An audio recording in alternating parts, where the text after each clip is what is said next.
coming through on his debut for the team to take the win after the two in front collided. I mean, you couldn't have written that, but it's, well, yeah, it was just incredible. It was amazing. I'll never forget that one. Tends to do that, doesn't it, Barcelona?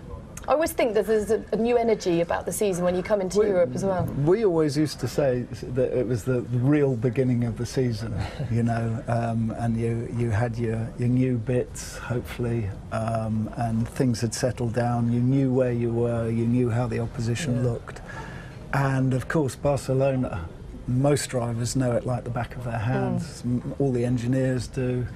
So it's really familiar territory, and you should perform at your best. Red Bull head to the Spanish Grand Prix under the weight of expectation this week, with many fans hoping they can turn around a lacklustre start to the 2017 season with their highly anticipated B-spec car. So, Mark, can they turn their season around? Yes, to a certain extent. I mean, you know, they have got an awful lot of room for improvement in that car. They had high expectations. We know they're very good at developing a car, and, you know, they know that they've just got it wrong so far. And so, you know, we've had the first 4 races where they've all been able to look at each other's cars, they've all been able to pick up ideas from everybody, they've been able to learn the sort of strengths and weaknesses of what they've got. And I've no doubt that Red Bull will be throwing everything at this. I mean, I hear that it could be such a dramatically different car. It might even be called the RB14 instead of a 13B. It's such a sort of dramatic revision. Whether they can turn the season around to end up being championship contenders is a big ask, because, you know, whilst they've been consistently the 3rd best team, they've lost a lot of points to the leaders. So they'd have to do something very special, I think, to suddenly start beating Mercedes and Ferrari. But they can be certainly up there challenging. I think everyone wants to see that, don't they? And crucially, some DNFs for them in the early start of the season, which is really taking its toll. You're obviously Christian Horner's predecessor. How would you be looking at your old team in terms of the start to the season, pretty underwhelming by their own high standards? I'm not so sure. What you have to factor in is the powertrain. And the Mercedes powertrain, I think, is a fair bit superior. And we used to have tools to be able to reverse out the power of the opposition. And I think that, I suspect, don't know, but I suspect that the Red Bull car with the same power package might well be a whole lot more competitive. So Christian has to be very balanced, and I suspect he is. I think he's done a great job in evaluating his car with an allowance for the engine.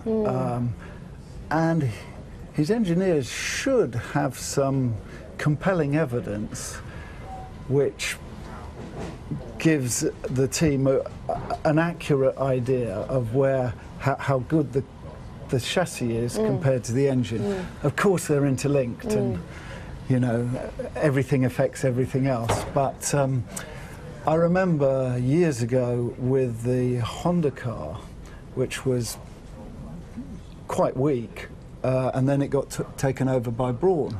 And I'd remember seeing some analysis on that said that car is really, really good.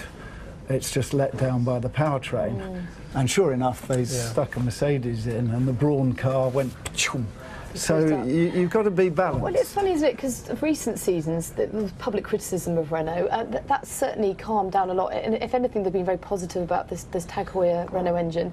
How much better is it? Because, you know, we don't really know, do we? Positive, actually. I mean, there were, you know, in the last race in Russia, there was talk in the paddock, little bits, snippets of information coming out of the Red Bull camp to us, to the media, sort of loosely criticising Renault without going all out and saying it, and just dropping in little hints. And I think there's you know, they know, you're right, they know they need a big power upgrade, but Renault know that as well, and they've got plans in place. They've already made some improvements, and I think there's more to come. I still think with Red Bull that they've been hurt by this suspension system that was taken off, or essentially banned, or they were told they couldn't use it before the season started. This thing that the car design has to be in some way centred around it, with this enormous rake from front to rear in the car, where this clever trick suspension system was designed to sort of level it out at maximum speed, stall the rear wing and the diffuser, and basically give you a big speed boost at the end of the straight. And when that system was taken away, I think it has to hurt them somehow. They've played it down, but I think somehow that has to have an impact. And so potentially this new upgrade might address that, knowing that they can't now use that system.